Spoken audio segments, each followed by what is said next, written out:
अर्जुनला फोनवरती समजतं की सायलीला अटक झालेली आहे. सायलीला अटक झालेली आहे हे समजल्यावरती मग अर्जुन हादरतो. अश्विन म्हणतो पण हे कशामुळे झालंय. यावरती अर्जुन सांगायला लागतो मला खरंच यातलं काही माहित नाहीये. जोपर्यंत मी पोलीस स्टेशनला जात नाही तोपर्यंत मला काही कळणार नाहीये. पोलीस स्टेशनला आल्यावरती समजतं की या सगळ्या प्रकरणामध्ये आता सायली एका लहान मुलाला पळवत होती म्हणून चाइल्ड ट्रॅफिकिंगच्या केसमध्ये तिला अडकवण्यात आलेलं आहे. अर्जुन म्हणतो शक्यच नाहीये, हे सगळं होणं शक्य नाहीये कारण सायली असं करणारच नाहीये. यावरती मग आता इकडे सांगायला लागतात पोलीस, अहो असं काय करताय. त्या मुलीच्या आई वडिलांनी सुद्धा आता कंप्लेंट केलेली आहे की या सगळ्यामध्ये ती आता लहान मुलाला घेऊन त्यांच्या पळून जात होती. असं म्हटल्यावरती मग मात्र या सगळ्यामध्ये इकडे अर्जुन म्हणतो मला सायलीला भेटायची परवानगी मिळेल पण ही गुन्हा किंवा हा जे काही इतकं हे असतं हा गुन्हा खूप मोठा असल्यामुळे या सगळ्यामध्ये आता सायलीला भेटण्याची सुद्धा परवानगी अर्जुनला दिली जात नाही जेणेकरून त्याला विचारता येईल की काय प्रॉब्लेम आहे. पण असं काही करताच येत नसतं आणि त्यामुळे अर्जुनला या सगळ्यामध्ये आता सायलीला भेटता पण येत नाही. बाहेर आल्यावरती ऑलरेडी साक्षी आणि प्रिया या दोघींनी पूर्णपणे आता तयारी केलेली असते, ती म्हणजे अर्जुनला अडकवण्याची आणि अर्जुनच्या विरोधात कंप्लेंट फाईल करत याच्या बायकोने आता इकडे लहान मुलाला पळवलेलं आहे हे सगळं आता सिद्ध करण्यासाठी पत्रकार येतात आणि तुमच्या बायकोची तरी सुद्धा तुम्ही केस लढणार का. तुमची बायको एक लहान मूल पळवते आणि या आरोपामध्ये तिला आता तुम्ही सपोर्ट करणार का असं म्हटल्यावरती अर्जुन काहीच बोलत नाही आणि वाऱ्यासारखी ही बातमी मीडियाने पसरवलेली. मग इकडे अर्जुनला रविराज भेटायला येतात आणि हे बघ तू काहीही काळजी करू नकोस कारण माझा सायलीवरती पूर्णपणे विश्वास आहे, हे असं तरी काम सायली करणार नाही. यावरती अर्जुनला खूपच आनंद होतो.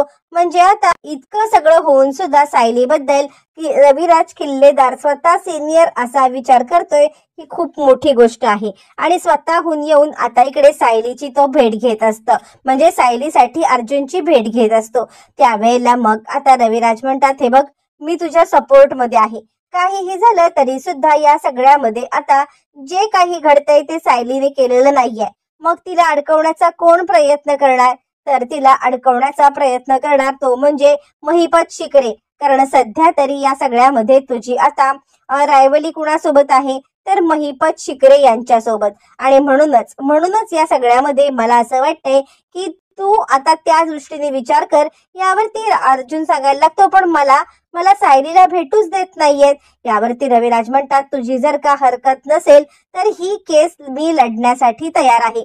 असं म्हटल्यावरती मग मात्र आता इकडे अर्जुन म्हणतो तू ही केस लढलास तर माझ्यासाठी ही खूप सौभाग्याची गोष्ट होईल आणि म्हणूनच मला असं वाटतं की आपण या सगळ्यामध्ये आता ही केस तूच लढावी जेणेकरून ही केस जिंकणं सोपं जाईल. असं म्हटल्यावरती मग आता रविराज म्हणतात ठीक आहे मी ही केस घेतो पण या संदर्भातले सगळी चौकशी मला करायला लागेल आणि त्यासाठी मला सायलीच्या बद्दल नक्की काय झालंय हे पोलिसांना जाऊन भेटायला लागेल. ती प्रिया सुद्धा असू शकते कारण या सगळ्यामध्ये आता प्रिया ही महिपत आणि साक्षी यांची माणूस आहे हे त्यांना साधारण जाणवलेलं असतं आणि म्हणून या सगळ्यामध्ये ते आता विचार करतात काहीही झालं तरी सुद्धा मला हिच्यावरती नजर ठेवून राहायला पाहिजे. मग आता अर्जुन सांगायला लागतो सिनियरनी ही केस घेण्याचं ठरवलेलं आहे आणि त्यासाठी तो सगळी चौकशी करणार आहे आणि त्यामुळे आपल्याला सुद्धा कोऑपरेट करायला लागणार आहे. यावरती मग आता कल्पना म्हणते काहीही असलं ना मग तरी माझा तिच्याशी कोणत्याही प्रकारचा संबंध नसला किंवा मला ती आवडत नसली हे जरीही तथ्य असलं तरी सुद्धा मी या सगळ्यामध्ये सायलीच्या बाजूने आहे. कारण सायली असं कोणतंही कृत्य करणार नाही की ज्याच्यामुळे या सगळ्यामध्ये आता इकडे ही असं मुलांना पळवणं वगैरे बिलकुल नाही, हे तिच्या रक्तातच नाहीये. हे नक्कीच तिला अडकवण्यासाठी काम केलंय आणि सगळे सुभेदार एका क्षणात आता रविराजांच्यामुळे सायलीच्या पाठीशी उभे राहतात. मग आता खऱ्या अर्थाने केसचं इन्व्हेस्टिगेशन सुरू करण्यासाठी प्रतिमा आणि रविराज कंबर खोचतात. रविराजांना पहिल्यापासून खात्री असते की या सगळ्यामध्ये आता काहीतरी गडबड आहे, जी गडबड इकडे पूर्णपणे आता महिपत शिकरेनेच केलेली आहे. म्हणूनच रविराज ऍज अ वकील त्या आता पोलिसांची भेट घेतात. पोलिसांची भेट घेतल्यावरती रविराज सांगतात, मला सगळ्यात महत्वाचं वकील म्हणून जे काही आता सायली सोबत झालेलं आहे ते सगळं कळलेलं पाहिजे असं म्हटल्यावरती मग आता इकडे पोलीस सांगायला लागतात, हे बघा तुम्ही एक वकील असलात म्हणून तुम्हाला मी सगळं सांगतोय की काहीही झालं तरी सुद्धा एक छोटी मुलगी तिला पळवताना इकडे आता सायलीला पकडण्यात आलेला आहे आणि मग तिचे आई वडील सुद्धा सांगत होते की आमची मुलगी हरवली आहे आणि त्याच वेळेला सायली त्या मुलीला घेऊन चालली आहे. रविराज म्हणतात, ठीक आहे, पण तुम्ही बाकी कोणतीही चौकशी न करता अचानकपणे हे सगळं कसं काय घडवून आणलं?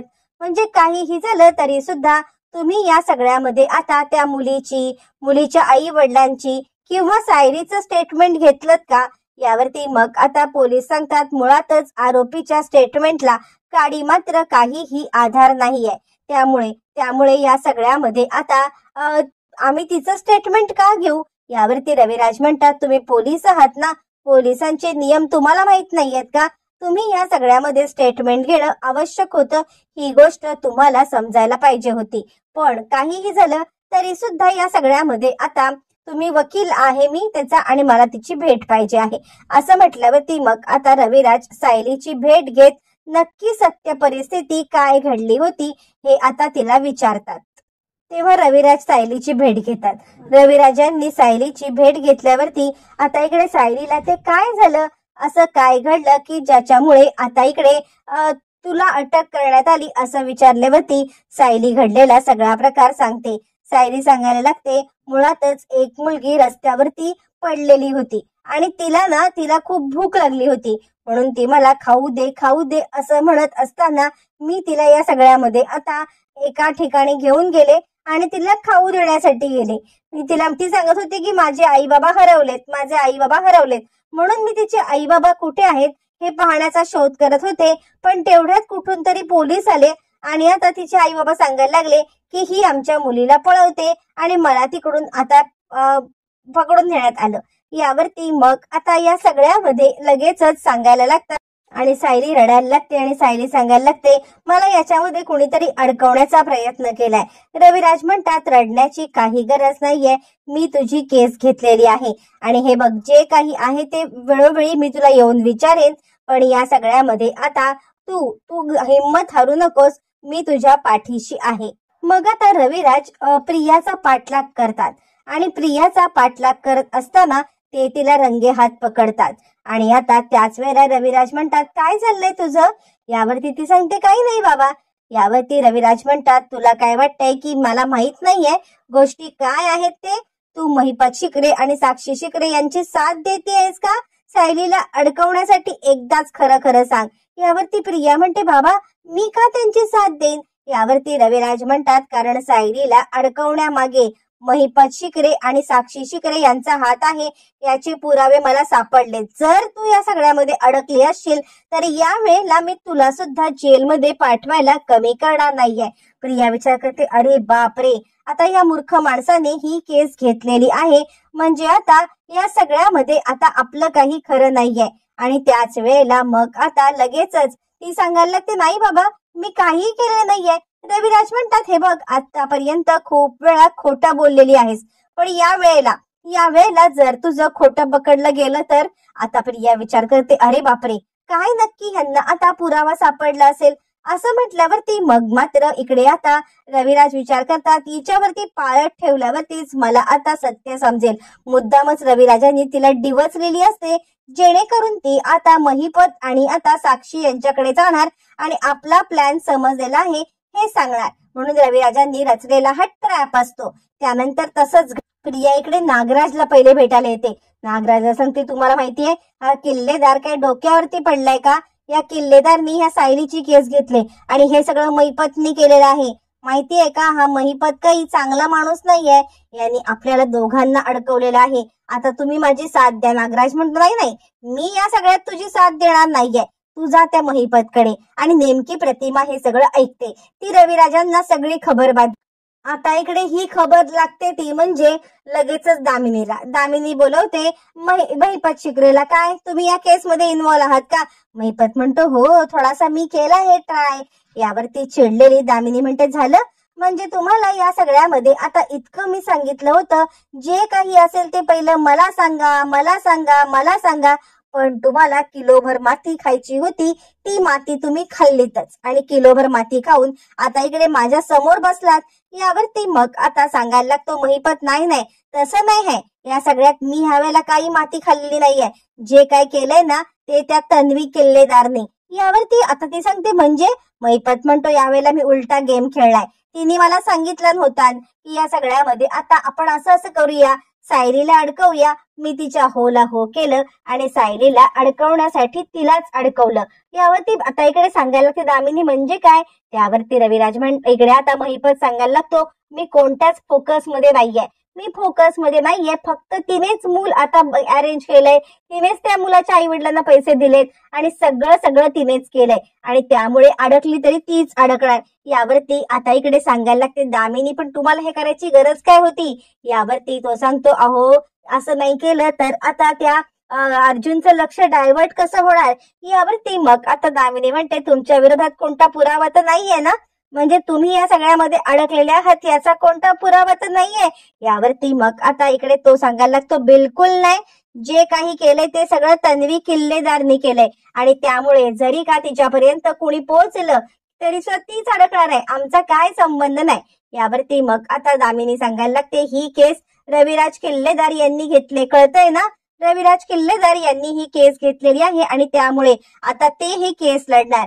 यावरती मग आता महिपत म्हणतो, आपल्याला काय टेन्शन नाही, रविराजनी केस लढू दे नाहीतर अजून तिसऱ्या कुणी केस लढू दे, मला काही फरक पडत नाहीये, मी या सगळ्यामध्ये आता एकदम निश्चिंत आहे, काहीही झालं तरी सुद्धा मी मात्र आता या सगळ्यामध्ये तिलाच अडकवणार. यावरती मग दामिनी सांगते, मग निश्चिंत राहा, आता अर्जुनला या सगळ्या प्रकरणामध्ये गोल गोल गुंडाळायचं हे काम इकडे तोपर्यंत प्रतिमाने रविराजांना सांगितलेलं असतं की प्रिया आता महिपतला भेटायला निघालेली आहे. पण त्याच वेळेला प्रिया जेव्हा महिपतला कॉल करते त्यावेळेला महिपतला ती म्हणते, हे बघा अण्णा, लवकरात लवकर भेटा, आपल्याला बोलायला पाहिजे, कारण ना रविराज किल्लेदारला समजलंय की या सगळ्यामध्ये आता आपण हे कांड केलंय. याच्यावरती महिपत म्हणतो, आपण काय कांड केलंय? आपण काय नाही कांड केलेलं आहे, जे काही कांड केलेस ते तू केलेस. यावरती प्रिया म्हणते, काय?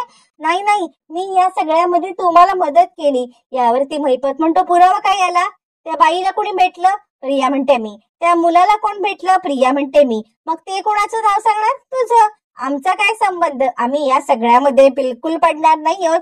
आम्ही या सगळ्यामध्ये आता तुला पूर्णपणे मोकळीक दिले, जे काय करायचं ते कर.